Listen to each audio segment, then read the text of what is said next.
Praise the Lord. Good morning. ప్రభువైన యేసుక్రీస్తు శుభనామంలో మీ అందరికీ వందనములు. చిన్న ప్రార్థనతో ఈరోజు దేవుని వాగ్దానాన్ని స్వతంత్రించుకుందామా? మమ్మల్నెంతో మిక్కిలిగా ప్రేమించినటువంటి మా ప్రియ పరలోకమందున తండ్రి, మీకు స్తుతులు స్తోత్రాలు చెల్లిస్తున్నాం ప్రభువా. ఈ ఉదయకాల సమయంలో తండ్రి, తెరవబడిన హృదయాలు దయచేయండి, వినగలిగిన చెవి గ్రహించే ఆత్మ మనసును మాకు ఇవ్వండి, మీ స్వరాన్ని వినిపింప చేయండి, మా అందరితో మాట్లాడమని ఈ నామములో ప్రార్థిస్తున్నాము తండ్రి. ఆమేన్. ఈరోజు దేవుని వాగ్దానము మీకా గ్రంథము 7వ అధ్యాయము 8వ వచనం. నా శత్రువా, నా మీద అతిశయపడవద్దు. నేను క్రింద పడినను తిరిగి లేతును. నేను అంధకారమందు కూర్చునను, యెహోవా నాకు వెలుగుగా నుండును. మీకా chapter 7 verse 8. Rejoice not against me, O mine enemy. When I fall, I shall rise. When I sit in darkness, the Lord shall be a light unto me. దేవుడు ఇచ్చినటువంటి అద్భుతమైన వాగ్దానం కొరకు దేవునికి సమస్తమైన మహిమ, ఘనత, ప్రభావములు చెల్లునుగాక. మొదటిగా మిమ్మల్ని అందరిని ఒక ప్రశ్న అడగాలండి. మీకు శత్రువులు ఉన్నారా అండి? ఉన్నారా లేదా? ఉంటారు ఖచ్చితంగా. మనకి ఎవరో ఒకరు శత్రువు ఉంటారే. ఎవరున్నారండి మీకు శత్రువు? మీ ఇంటి పక్కన వాళ్ళ, మీ ఇంట్లో వాళ్ళ, లేకపోతే మీ ఎదురింటి వాళ్ళ, లేకపోతే మన అత్తనో మన మామనో, లేకపోతే ఎవరో ఒకరు ఉంటారు కదా. ఎవరు అనుకుంటున్నారు మీరు? మన శత్రువు ఎవరు అనుకుంటున్నారు? వీళ్ళెవ్వరు మన శత్రువులు కాదండి. వీళ్ళందరూ మనందరం కూడా దేవుడి పిల్లలు. మనకంటూ మన దేవుడు ఇచ్చినటువంటి వీళ్ళెవ్వరిలో కూడా మనకి శత్రుత్వం అయితే లేదండి. మన శత్రువు ఎవరు తెలుసా? మొదటిగా మన శరీరము, అలాగే లోకము, సాతాను. ఈ 3 మన శత్రువులు. ఓకే, మరి ఆల్రెడీ కొద్ది రోజులు మన జీవితంలో న్యూ ఇయర్లో మరి గడిచిపోతూ వచ్చాయి. శత్రువు చాలాసార్లు మన దగ్గరకు వచ్చి చెప్తున్నాయి, ఏం సాధించావు? నూతన సంవత్సరంలోకి వచ్చినావు కదా, ఎంతో ఉత్సాహంతో వచ్చినావు. మరి నువ్వు విన్న వాక్యాన్ని బట్టి, నువ్వు వింటున్న వాక్యాలు బట్టి నా జీవితంలో అది జరుగుతుంది, ఇది జరుగుతుంది, అది అవుతుంది, ఇది అవుతుంది, లేకపోతే ఇవన్నీ నేను పొందుకుంటాను, అది పొందుకుంటానని ఎంతో ఆశతో వచ్చేసావు కదా. మరి ఏం జరిగింది నీకు? ఏమైనా అయిందా? ఈ కొద్ది రోజుల్లో ఏమైనా మార్పు జరిగిందా? లేకపోతే నువ్వు ఏమైనా సాధించేసావా అని చాలాసార్లు మన దగ్గరకు వచ్చి మాట్లాడుతూ ఉంటారండి సాతాను. పాపం మనమేమో సాతాను బల మంచిది అనేసుకుంటా అంటాం కదా కొన్నిసార్లు. నిజమే, నువ్వు చెప్పేది కరెక్టే. ఏం సాధించలేదు. ఇన్ని రోజులు అయిపోయింది కదా న్యూ ఇయర్లోకి వచ్చి, ఏం దేవుడు నన్ను ఆస్వాదించలేదు. ఏదన్నా మొదలు పెడుతున్నా అదేం జరగట్లేదు. ఏదైనా ప్రయత్నం చేస్తున్నా అది అవ్వట్లేదు. ఇంకా ఎందుకు? నిజమే, నువ్వు చెప్పిన మాటే కరెక్టే అని కూర్చునేస్తున్నారా ఏంది? లేకపోతే భక్తునింటే మీకా చెప్పినట్లుగా నా శత్రువా, నా మీద అతిశయపడద్దు, నేను క్రింద పడినను తిరిగి లేస్తానని చెప్పగలుగుతున్నావు అండి. ఈరోజు మనము నమ్ముకున్న దేవుడు ఎంత శక్తివంతుడో సాతానికి చెప్పడానికి నువ్వు నేను సిద్ధంగా ఉండాలండి. ఎప్పుడన్నా సాతాను వచ్చి మనతో మాట్లాడుతున్నప్పుడు నువ్వు చెప్పలేవా? నా దేవుడు ఎంత గొప్పవాడు, ఎన్నో పరిస్థితుల్లో నన్ను కాపాడాడు, ఎన్నో విషయాల్లో నాకు మేలు చేశాడు, చేస్తాడు నా దేవుడు. ఈరోజు కాకపోతే రేపు, ఈ క్షణం కాకపోతే మరొక క్షణం చేస్తాడు, నీకెందుకు అని సాతానికి చెప్పి పంపించేవారుగా ఉన్నామా? లేకపోతే సాతాను చెప్తున్న సోది కబుర్లు, లేకపోతే నిరాశ కబుర్లన్నీ వినుకుంటూ బుర్రనంతా పాడు చేసేసుకొని మన జీవితాల్లో మళ్ళీ పాత స్థితికే, మళ్ళీ డిప్రెషన్ బాట, మళ్ళీ కష్టాల బాట, మళ్ళీ నిరంతరం ఆలోచించుకుంటూ కూర్చునేటువంటి బాటలోకి వెళ్ళిపోతున్నామా అనేది ఈరోజు మనం ఆలోచించాలండి. మనము కింద పడినప్పుడు మన దేవుడు చూస్తూ ఉండడండి. మన పిల్లలు కింద పడితే చూస్తారండి. ఏం చేస్తాం మనం? మొదటిగా పరుగులు తీసి మన బిడ్డను మన చేతుల్లోకి తీసుకుంటాం కదా. అంతే కదండి. మరి నువ్వు నేను ఈ లోకంలో ఉన్నటువంటి మన బిడ్డల విషయంలో అంత జాగ్రత్త వహిస్తే పరలోకపు తండ్రి అంతకంటే ఎక్కువగా మనల్ని ప్రేమిస్తున్నాడు కదండి. నువ్వు కింద పడితే అలానే చూస్తూ ఉంటారు అనుకుంటున్నారా? లేదండి. కింద పడినప్పుడు వెంటనే తన చేతుల్లోకి తీసుకుంటాడండి దేవుడు. కాబట్టి మన స్థితి ఏదైనా కూడా ఆయనకు అన్నీ తెలుసు కాబట్టి మనల్ని లేవనెత్తుకుంటాడండి దేవుడు.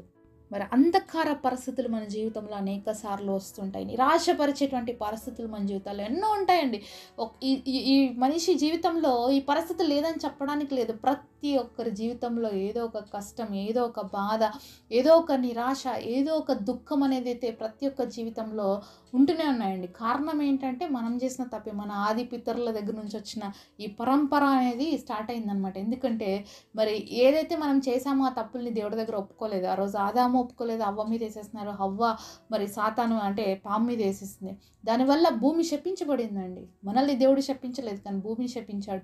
కాబట్టే ఈరోజు ఇన్ని కష్టాలు, ఇన్ని బాధలు, ఇన్ని ప్రయాసాలు మానవుల జీవితంలో వస్తూనే ఉన్నాయి. కాబట్టి ఈ సహజం. మనం బ్రతికినంత వరకు కష్టాలు ఇవన్నీ వస్తూనే ఉంటాయి. వీటిని జయిస్తూనే పోవాలి. వీటిని ఎదిరించి మనం నిలబడుతూ రావాలి.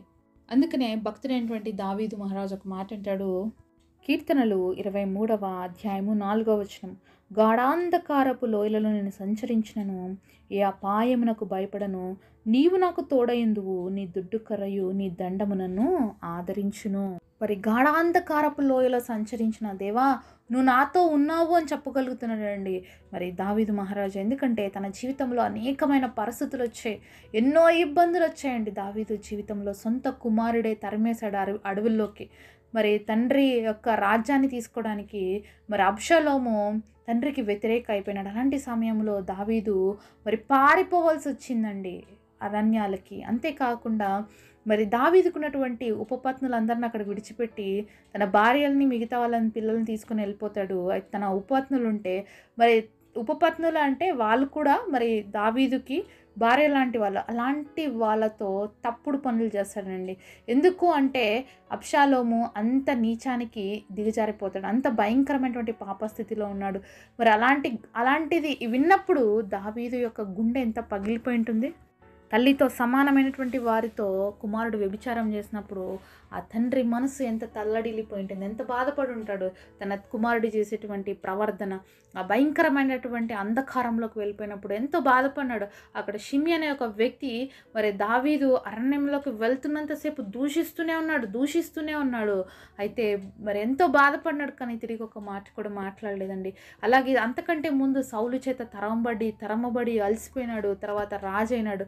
ఆ రాజైన తర్వాత కుమారుడు మళ్ళీ ఈ విధంగా చేశాడు. ఎన్నో అంధకారమైనటువంటి పరిస్థితులు మా దావీదు జీవితంలో వచ్చినప్పటికీ కూడా మరి ఎప్పుడు కూడా నిరాశపడి అలా కూర్చుండిపోలేదు. కానీ మరి ఎన్నో కీర్తనలు రాయగలిగాడు. ఆ పరిస్థితుల్లో దేవుడిని ఎంతగానో కీర్తించగలిగాడు. అందుకనే చెప్తున్నాడు, గాఢాంధకారపు లోయలో సంచరించినా కూడా నాకు ఏ అపాయం సంభవించదు. తన కుమారుడు తనకు వ్యతిరేకే లేచినప్పటికీ కూడా దేవాది దేవుడు అహితోఫేలు వేసిన ప్రతి ఆలోచన నష్టపరిచి దావీదుకి ఎలాంటి కష్టం కలగకుండా ఏ యొక్క ఆలోచనలు అయితే అబ్షాలోం వేశాడో ఆ యొక్క తప్పుడు ఆలోచనలు అబ్షాలోమే చిక్కుకొని అరణ్యంలో మరణిస్తాడనమాట.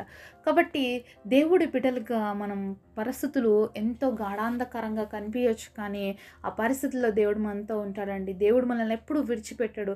కాబట్టి శత్రువు మన మీద వచ్చి మరి ఎన్ని సొనిగినా ఎన్ని గొనుగులు కొనిగినా మనం చెప్పాల్సింది ఒకటే, నా పక్షంగా ఉండే దేవుడు శక్తివంతుడు. నువ్వు అనుకుంటున్నావేమో నేను ఇప్పుడు చీకట్లో ఉన్నానో, లేకపోతే నేను కింద పడిపోయానని, కానీ నా దేవుడు నాకు వెలుగుగా ఉన్నాడు. మన దేవుడు ప్రతి పరిస్థితుల్లో మనతో ఉన్నాడు. మనం నమ్మగలగాలి, మనం విశ్వసించగలగాలి. అప్పుడే దేవుని యొక్క మహోన్నతమైన కృపను మన జీవితాల్లో పొందుకుంటాం. ఈరోజు నువ్వు నీ జీవితంలో ఏ శ్రమల గుండా పోతున్నావో, ఏ కష్టాలు గుండా పోతున్నావో నాకు తెలియదు, కానీ ప్రతి కష్టము, ప్రతి దుఃఖము దేవుడు చూస్తున్నాడండి.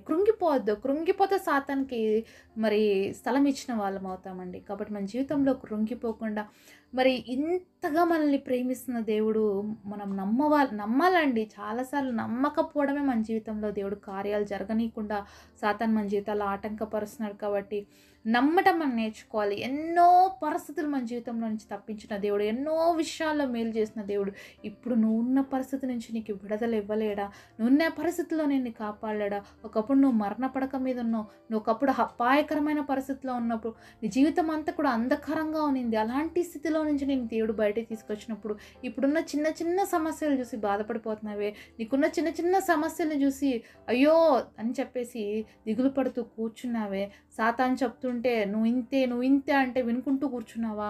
మరి ఇలాంటి పరిస్థితిలో ఉన్నట్టయితే దేవుడు నీతో మాట్లాడుతున్నాడు. దయచేసి శత్రువుతో నువ్వు మాట్లాడు. నా దేవుడున్నాడు నా పక్షంగా, నువ్వు నన్ను ఏం చేసుకోలేవని. అప్పుడు అది నీ నుంచి పారిపోతుంది.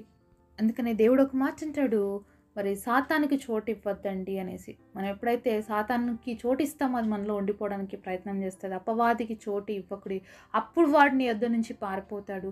కాబట్టి ఏ చిన్న తప్పుడు ఆలోచనకు కానీ, ఏ చిన్న పాపానికి కానీ మరి సాతానికి మనలో ఏమాత్రం స్థలం లేకుండా, అవకాశం ఇవ్వకుండా మనం ఉన్నట్లయితే వాడు మనల్ని చూసి భయపడి పరిగెత్తిపోతాడండి. మరి సాతాను మీ దగ్గరకు వచ్చి బాగా ముచ్చట్లు చెప్పేటట్లుగా మీరు అవకాశం ఇస్తున్నాడు, మిమ్మల్ని చూస్తేనే పరిగెత్తిపోయే విధంగా ఉన్నారా? ఎప్పుడు సాతాను మనల్ని చూసి పరిగెత్తిపోవాలి కానీ మనతో వచ్చి ముచ్చటించకూడదండి. చోటిస్తున్నాడంటే సాతానికి మనం చోటిస్తున్నామని. కాబట్టి సాతాను మీ చెవులలో విస్పర్ అంటే సొనుగుతుంటే వినుకుంటూ మాత్రం దయచేసి కూర్చోక, దాన్ని ఎదిరిద్దాము.